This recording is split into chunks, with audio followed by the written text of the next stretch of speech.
Hey everyone, it's Emily here. This week we are thinking about how our values are connected to our spending habits. I think one of the quickest ways to determine our values is to look at our spending, to look at our bank accounts and our budgeting. Because the truth is, money talks. If we look at how we individually and collectively spend our money, it says a lot about what we value and hold close to our hearts.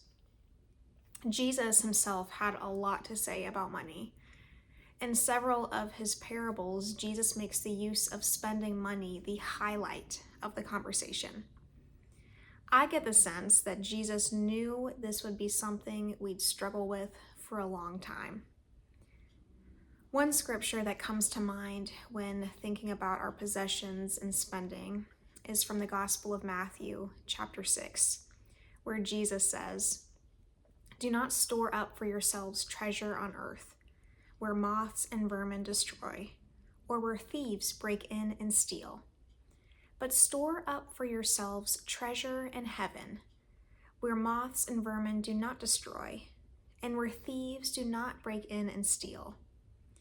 For where your treasure is, there your heart will be also."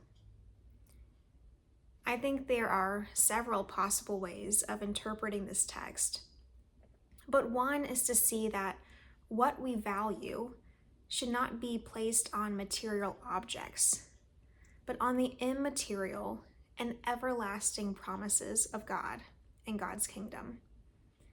I believe this text is a type of warning, a warning for us to be careful about our possessions. Because if we're not careful about our possessions, they begin to possess us. This week, I encourage you to take some time to think about your spending and material possessions. Study some of your weekly, monthly, and yearly spending habits. Take a look at your bank statements.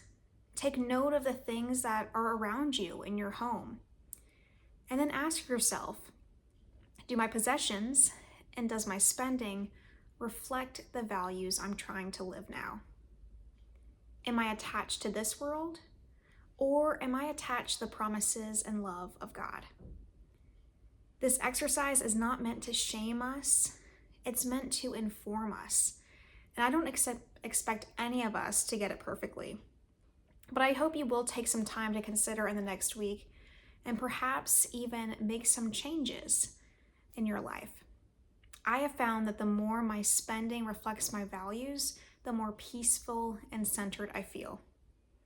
I'll see you soon.